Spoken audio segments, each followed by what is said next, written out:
நன்றி, வணக்கம். இது ரொம்ப அரசியல். இது எதுக்கு சொல்ல வரேன்னா, ஜெயலலிதா இருக்கும்போதும் சரி, கலைஞர் இருக்கும்போதும் சரி, தமிழ்நாட்டில் எந்த சமுதாயங்குதோ அதுக்கு தகுந்த மாதிரி அரசியல் பண்ணுவாங்க. அம்மையார் ஜெயலலிதா வந்தாலும் சரி, கலைஞர் இருந்தாலும் சரி, எது எப்படி இருக்குதோ அதுக்கு தகுந்த மாதிரி பாட்டாளி மக்கள் கட்சிக்கு கொஞ்சம் நல்லா முக்கியத்துவம் கொடுப்பாங்க அவங்க. ஏன்னா ஓட்டு வாங்கியிருக்கு, அதுக்கு தகுந்த மாதிரி நம்ம உருவாக்கணும். அவங்கள பலவீனம் பண்ணோம்னா நம்மளை இது பண்ணிவிடுவாங்கன்றதுனால நல்லா அரசியல் புரிஞ்சுவங்க அவங்க தான். அதனால கரெக்டாக தக்க வைப்பானுங்க. கரெக்டாக திமுக அதான் கலைஞர் இருக்கும்போதும் சரி, ஜெயலலிதா அம்மையார் இருக்கும்போதும் அப்படி தான் பண்ணுவாங்க. இந்த ஸ்டாலினை என்ன பண்ணாருன்னா, இந்த வன்னீர் அதான் வன்னீரே நம்மளுக்கு தேவையில்லை. அதான் வெளிக்கட்டுக்கு உள்கட்டுக்கு வன்னீர் நம்மளுக்கு தேவையில்லை.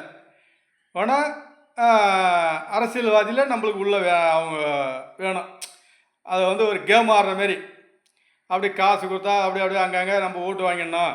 ஆனால் அந்த கட்சி மட்டன் தட்டணும் அப்படின்ற மாதிரி இந்த திமுக அரசாங்கத்துக்கு உண்டு. இப்போ இந்த ஸ்டாலின் அரசாங்கத்தில் இருந்தது. அதான் பாட்டாளி மக்கள் கட்சி மட்டம் தட்டினா போனால் அதே சமயம் அந்த சமுதாயத்தில் இருக்கிற ஓட்டு வாங்கணும். இப்படி ஊற்றி ஆடினாங்க. அதை எடுப்படல. இப்போ தான் அதை உணர்றாங்க.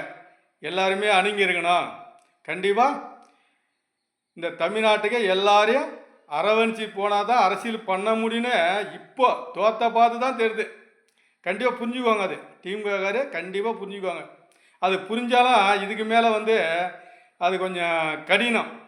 ஏன்னு கேளு, ஆரம்பத்துலேருந்தே அதான் கலைஞர் ஜெயலலிதா அம்மையார் இருக்கும்போது உத்தி ஆடின மாதிரி இப்போ அந்த ஸ்டாலினும் அந்த உத்தி வச்சுருந்தாருன்னா கண்டிப்பாக பாடாளுமன்ற கட்சிக்கும் ஒரு அங்கம் இருக்கிற மாதிரி உருவாகிருக்கான். அதை பாட்டாளி மக்கள் கட்சியை மட்டம் தட்டினா அதே போல் அந்த சமுதாயத்தில் இருக்கிற ஓட்டு வாங்கணும் அப்படின்ற உத்தி ஆடுறதுனால்தான் இன்னைக்கு திமுக இந்த நிலவரத்துக்கு போகிறதுக்கு காரணம் இதான். ஆனால் இன்னமும் பலவீனம் ஆகிறதுக்கு 100% இருக்குது. ஏன்னா அவங்க இந்த இதுனாவே பிடிக்காது. பாட்டாளி கட்சினா அவங்களுக்கு பிடிக்கிறதில்ல. ஆனால் ஓட்டு மட்டும் தேவைப்படுன்னுவாங்க. ஆனால் பாட்டாளி மக்கள் கட்சினா வேணான்னுவாங்க மனசில். அப்படி அவங்களுடைய இது. அதனால தான் அதான் கேப்பா பேசி கேட்டுக்கின்னு அந்த ஆள் இப்படி ஆறுது ஸ்டாலின் ஆடி தான் இன்றைக்கி இந்த நிலைமைக்கு இதை விட்டுட்டாங்க. அவ்வளோதான். இதுக்கு மேலே அதை அவ்வளோ சாதாரணமாக அதை கொண்டாடவே முடியாது. அதே போல் உதயநிதி அப்படி தான். அதே அவங்க ஒப்பனுக்கு என்ன இருந்துச்சு அதே தான் உதயநிதிக்கும் இருக்குது. ஆனால் அவரும் அந்த ஆள் கண்டிப்பாக அந்தமாரி கொண்டாடவே முடியாது. அவன் தாத்தா மாரி கொண்டாட முடியாது. ஏன்னா எல்லாரையும் அணுக முடியாது. அணுங்கிறதுக்கு அந்த மாதிரி உதயநிதிக்கெல்லாம் கண்டிப்பாக கிடையவே கிடையாது. அதனால அது பலவீனம் ஆகிறதுக்கு கண்டிப்பாக அது உண்டு. அது ஆமாம், கண்டிப்பாக அதை வளர்ச்சி ஆகிறதுக்கெல்லாம் அவ்வளோ சாதனமெல்லாம் ஆகாது.